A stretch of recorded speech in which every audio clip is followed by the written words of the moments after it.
The purpose of this present volume is to show as clearly as possible that there is an essential unity at the basis of all religions. That there is no difference in the truths inculcated by the various religions prevalent in the world. That there is but one method by which the world, both external and internal, has been evolved. And that there is but one goal admitted by all the religious books. But it is not easy to comprehend this basic truth. The discord existing between the different religions of the world and ignorance of men make it almost impossible to lift the veil and have a look at this grand truth. The creeds keep up and foster the spirit of hostility and breed a feeling of perpetual dissension. And ignorance widens the gulf that separates one creed from another.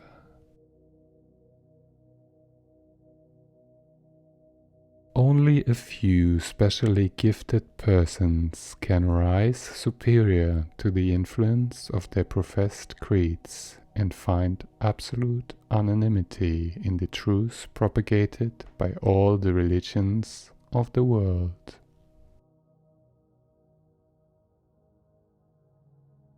As the object of this book is to harmonize the different religions of the world and to bind them together, it will create a real brotherhood among all the followers of all religions. This is indeed a Herculean task for a man like myself. But I was entrusted with this mission by a holy command. The genesis of this book is very interesting. In January 1894 AD, corresponding to the year 194 of the Dwapara era, the great Kumba Mela, which is held at the interval of every 12 years, was held at Allahabad, the sacred Prayag Tirtha, the place of confluence of the holy waters of the Ganges and Yamuna, and also of the intercurrent of Saraswati.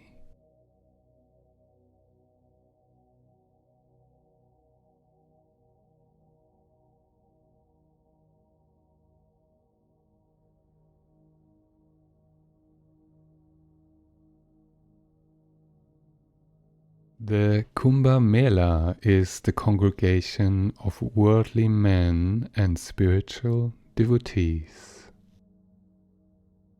Worldly men cannot transcend the mundane limit with which they confine themselves, nor the other, having once renounced the world, deign to come down and mix themselves with the turmoils of the world.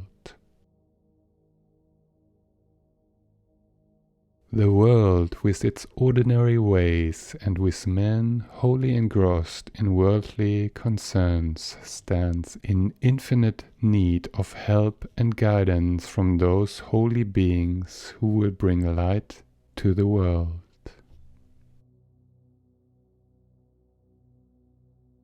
So a place must there be where union between the two groups will be possible. Tirtha affords a meeting place for such a nature. Situated as it is on the beach of the world, storms and buffets touch it not. And so the sadhus, who have a message for the benefit of humanity, have no difficulty before them to impart it to those who require it. A message of such a nature I happened to be chosen to propagate when I paid a visit to the Kumba Mela by my most revered Param Guru Dev. One day, as I was walking along the bank on the other side of the Ganges, I was called by a man and was afterwards honored by an interview with a great holy person.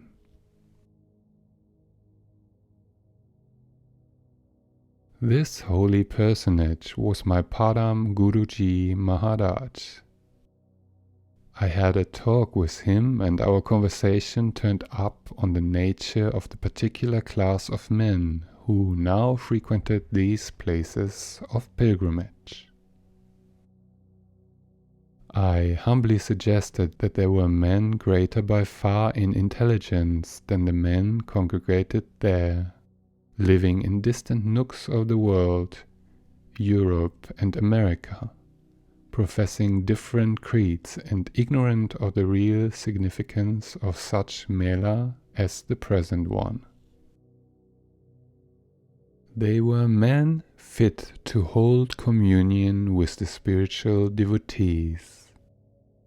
But though they were men high in their intellectual attainments, some of them were wedded to rank materialism. Some, though famous for their investigations in the realms of science and philosophy, did not recognize the essential unity in religion. The professed creeds served as an insurmountable barrier that threatened to separate them from us forever. My Param Guruji Maharaj smiled and, honoring me with the title of Swami, imposed this huge task upon me. I was chosen, I do not know the reason why, to remove this insurmountable barrier and to establish the real basic truths of religion.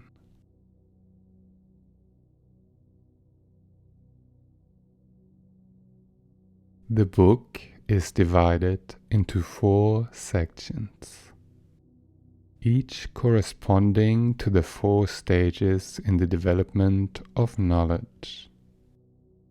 The highest end of religion is Atma Jnanam, self-knowledge. But to attain this, knowledge of the external world is necessary. So the first section of the book, which deals with Veda, the Gospel, seeks to establish the fundamental truths of creation and describes the evolution and involution of the world. Next, all creatures, from the highest to the lowest in the link of creation, are found eager to realize 3 things: Sat, Chit, Ananda, existence, consciousness, and bliss.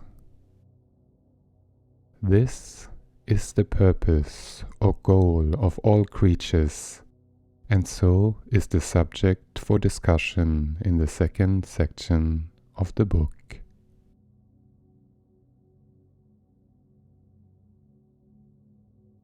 The third section deals with the method to realize the 3 purposes of life.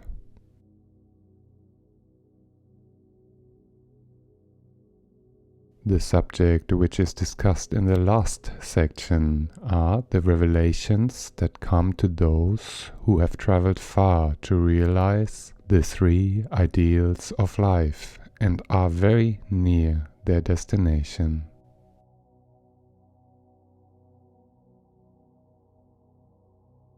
The method which I have adopted in the book is first to enunciate a proposition in Sanskrit terms of the Oriental sages, and then to explain and illustrate it by reference to the Holy Scriptures of the West.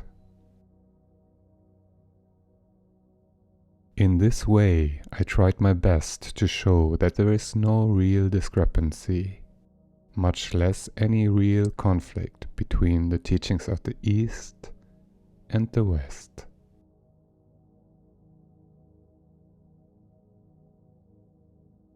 Written as the book is under the inspiration of my Param Guru Dev, and in an age of rapid development in all departments of knowledge, inaugurated by the Dwapara era, I hope the significance of this book will not be missed by those for whom it is meant.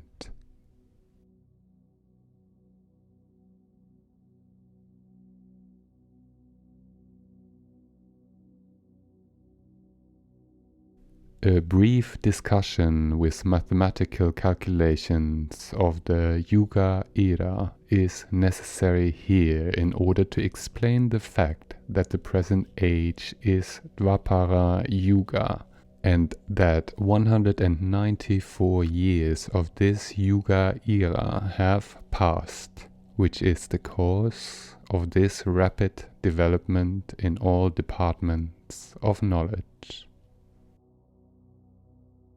We learn from Oriental astronomy that moons revolve around their planets, and planets turning on their axes revolve with their moons around the Sun. And the Sun, along with its planets and moons, takes some star for its jewel, revolving around each other in about 24,000 years of our Earth, which causes the backwards movement of the equinoctial points around the zodiac. The Sun also has another motion by which it revolves around a grand center called Vishnu Nabi, which is the seat of the creative power Brahma, the universal magnetism. It informs us further that this Brahma, the universal magnetism, regulates Dharma, the mental virtues of the internal world. When the Sun, during its revolution around its dual, comes to the place nearest to this grand center, the seat of Brahma, this takes place when the autumnal equinox comes to the first point of Aries. This Dharma, the mental virtue, becomes so much developed that man can easily comprehend all, even the spirit beyond this visible world. And after 12,000 years, when the Sun goes to the place farthest from this grand center, which takes place when the autumnal equinox is on the first point of Libra, this Dharma, the mental virtue, comes to such a reduced state that man cannot grasp anything beyond the gross material creation.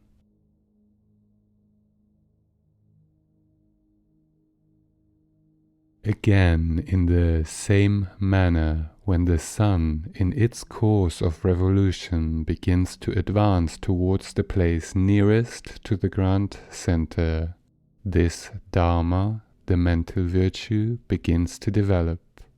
And this development is gradually completed in another 12,000 years.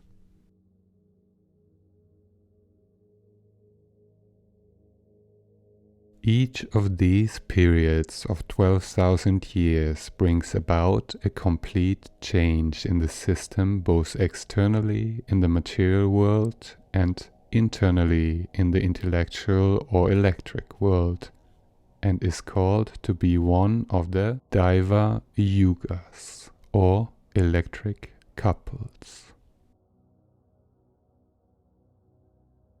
In a couple of these Daiva Yugas, extending over a period of 24,000 years, the Sun completes the revolution around its jewel and constitutes one electric cycle.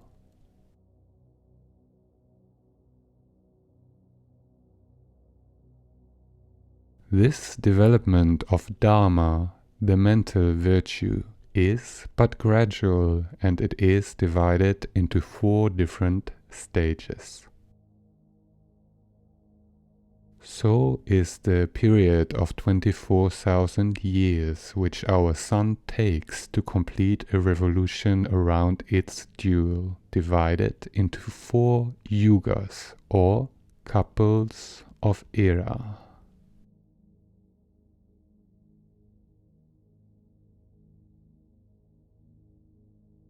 The period of 1,200 years, during which the Sun passes through the 1/20th portion of its orbit of this revolution on either side of its point farthest from the grand center, is called Kali Yuga.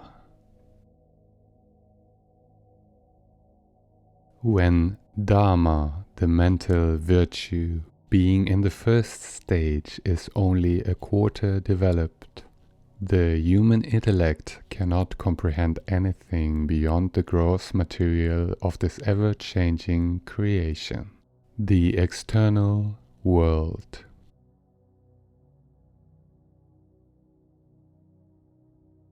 The period of 2,400 years, during which the Sun passes through the 2/20th portion of its orbit next to these on either side, is called Dvapara Yuga, when Dharma, the mental virtue, being in the second stage of its development, is but half complete, and the human intellect can comprehend the fine matters or electricities and their attributes, which are the creating principles of this external, visible world.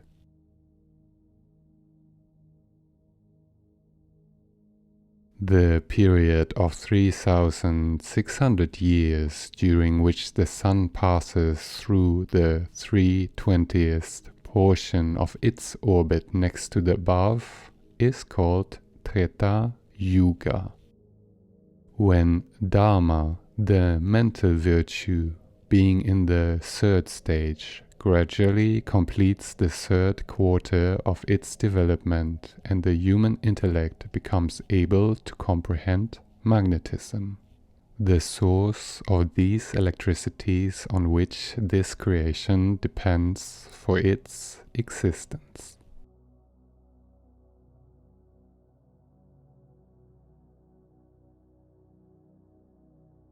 And the period of 4,800 years, during which the Sun passes through the remaining 4/20th portion of its orbit on either side of the point nearest to the grand center, is called Satya Yuga, when Dharma, the mental virtue, being in the fourth stage, completes its full development, and the human intellect can comprehend all, even God, the spirit beyond this visible world.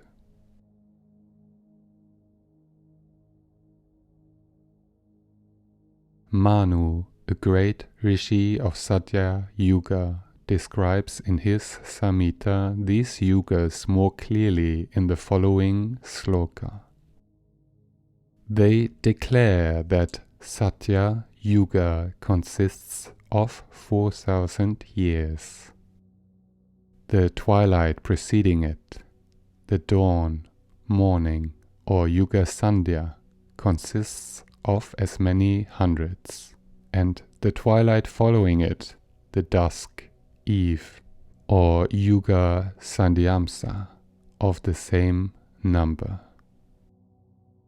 In the subsequent 3 ages, with their twilights preceding and following, the thousands and hundreds respectively are diminished by 1.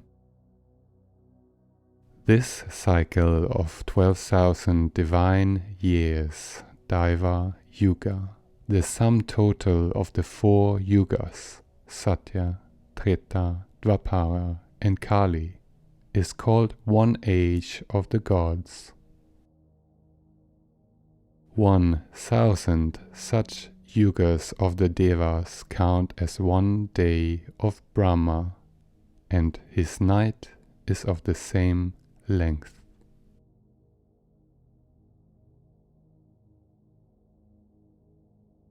"4,000 years of our earth is the age of Satya Yuga, and 400 years previous to this period and 400 years after it are its sandhis, the periods of mutation, with the preceding and succeeding yugas respectively.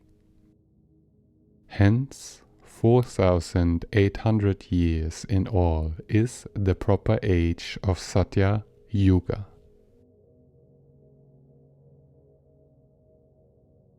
In the calculation of the period of other yugas and yuga sandhis, it is laid down that numerical 1 should be deducted from both the numbers of thousands and hundreds, indicating the periods of the previous yugas and sandhis.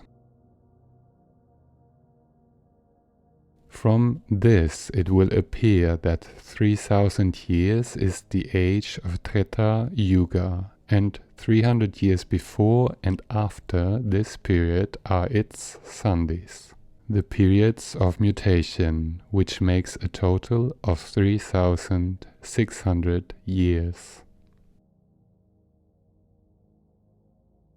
So 2,000 years is the age of Dvapara Yuga, and 200 years before and after are its sandhis, the periods of mutation, which makes a total of 2,400 years.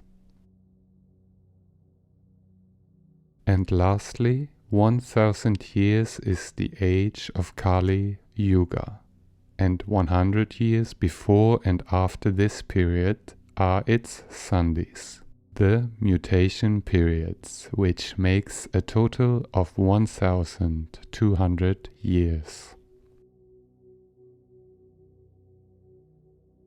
Thus, 12,000 years is the sum total of all the periods of these 4 yugas. That is the age of one of the Daiva Yugas, or electric couples, 2 of which, 24,000 years, make the electric cycle complete. 1,000 of such Daiva Yugas are the day of Brahma, the creative power or creator, when creation exists in its manifested state, and the period equal to the above is its night, when this creative power sleeps and the creation becomes dissolved.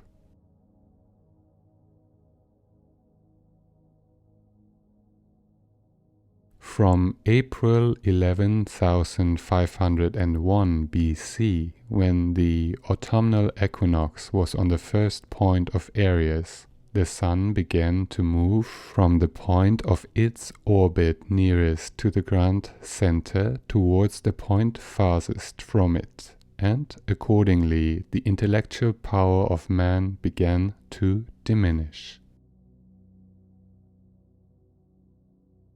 Till in 4,800 years the Sun took to pass through one of the Satya couples, or the 4/20th part of its orbit. the intellect lost altogether the power of grasping spiritual knowledge. During the next 3,600 years after this, which the sun took to pass through one of the Treta couples, or the 3/20th part of its orbit more, the intellect gradually lost all its power of grasping the knowledge of magnetism.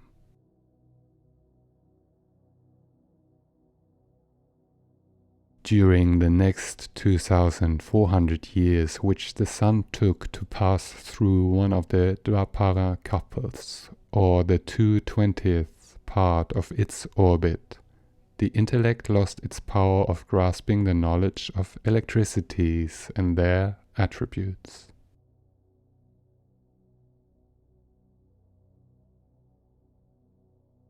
And in 1,200 years more, in April 499 AD, when the sun passed through one of the Kali Yugas, the remaining 1/20th part of its orbit reached to the point farthest from the grand center, and the autumnal equinox was on the first point of Libra.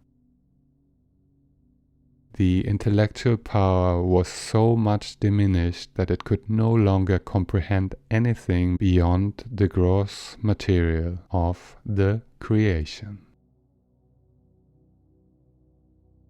This is what we commonly understand to be the darkest age of the Kali Yuga. From this time again, the sun began to advance towards the grand center, and the intellectual power began to develop, the effect of which could be noticed in both the scientific and the political worlds. After this darkest age of Kali Yuga, during the next 1,100 years, which extended up to 1599 AD, the human intellect was so little developed that it could not even then comprehend electricities, the fine matters of creation. And in the political world also, generally speaking, there was no peace in any kingdom. Subsequent to this, when Sandhi, the time of mutation with Dwapara Yuga, set in, man began to notice the existence of fine matters, the attributes of electricities, and in the political world peace began to be established. Now, in this 1894 AD, the dark ages of Kali Yuga having long passed, in this 194th year of Dwapara, when the people are growing anxious for spiritual knowledge, and the feeling for the same requires help of each other, the introduction of this book to the public will, I hope, not be untimely.